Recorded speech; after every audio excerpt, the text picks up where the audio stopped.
Hello, everybody. You're very welcome to the Tuition Centre 2021 Higher Level Maths Paper 1, our pre-exam.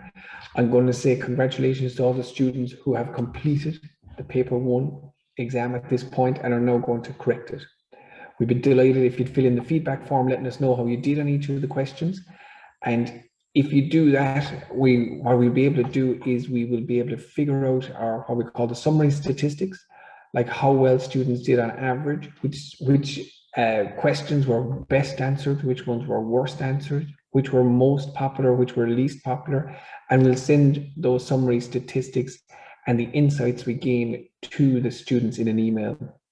And in the coming weeks, once we have all that compiled, and we think that'll be a great use to you coming up to the real exam. The purpose of this is the 5th year of the Tuition Centre Pre. And what it's always been is about helping students predict for themselves how they're likely to get on in the real exam and what sections they need to work on if they're to improve between now and the exam. So we'll be completing this exam on the 17th of April, as we'll have a number of weeks before the real exam in June.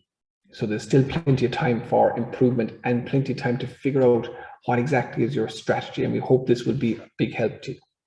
I'd just like to thank a couple of people there and just give you a bit of insight into how this exam was made. So we are looking here at the screen of our PowerPoints. So I'll be going through the PowerPoints for the 10 questions, and they're going to be available on our YouTube channel for everyone to watch back. So I won't give anything away at this point, but we'll be going through the 10 questions, and these were made by a man named Horst Punzit, and his website is mathsplus.ie. And so thanks very much to Horst for that, again, for the high quality of these PowerPoints, the same as we had last year. So I'll just flick over here to the marking scheme. Okay, so this is the marking scheme for our pre-exam 2021. So our paper 1, and I'd like to thank Andrea Foley, who's been involved in making the maths pre's with myself for the 5 years that these pre's have been going on. So as you know, we have a lot of time gone into it to make sure we have it right. And there's a number of other maths teachers, they know who they are themselves, who'd be looking at this with us to try and make sure that the standard is right and that, the questions are correct, and everything else. I'll be saying to the students now in a minute, like this is just a little intro into how to correct it.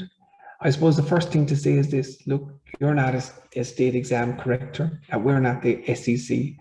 So it's not about having it fully 100% correct for yourself. You're going to do the best you can to correct it as accurately as possible. And I'll just give an example here. You might be doing a 10-mark question. It might be a D scale, which means it has, you could get 0, you could get 4, you could get 7, 8, or 10. 0 is for, no work of merit at all, nothing correct. 4 is low partial credit, which is usually one step in the correct direction, some bit of work of value. 7 then would be mid partial credit, which you've done a couple of steps maybe of the question. 8 is high partial credit, so you've nearly got it. You're maybe one step short, or you've made an error somewhere along the way. And then 10 is full credit. Now you might be correcting the paper, and you might be between 7 and 8. You mightn't be sure exactly, is it 7, is it 8? You're going to look at the marking scheme, you're going to watch the video, you can even send us an email.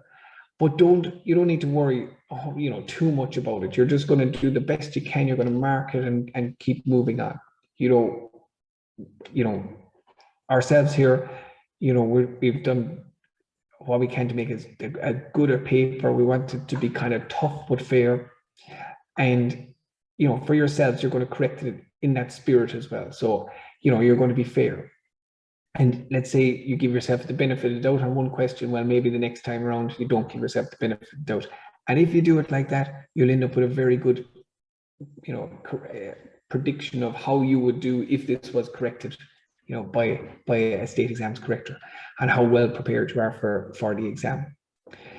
So I'd encourage you to go through the marking scheme here, and I won't give anything else away down here, but you go through it. You can fire us an email if you're stuck on something, and we'll get back to you. And on that note, again, I'd just like to say, well, look, best of luck if you're still completing the paper, and best of luck with paper 2 next week, T.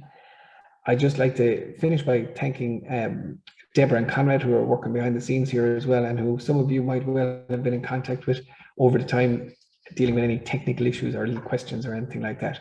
So again, I'd say best of luck to you all, and best of luck to you in the coming weeks. And we'll hope to see you again at the Tuition Centre.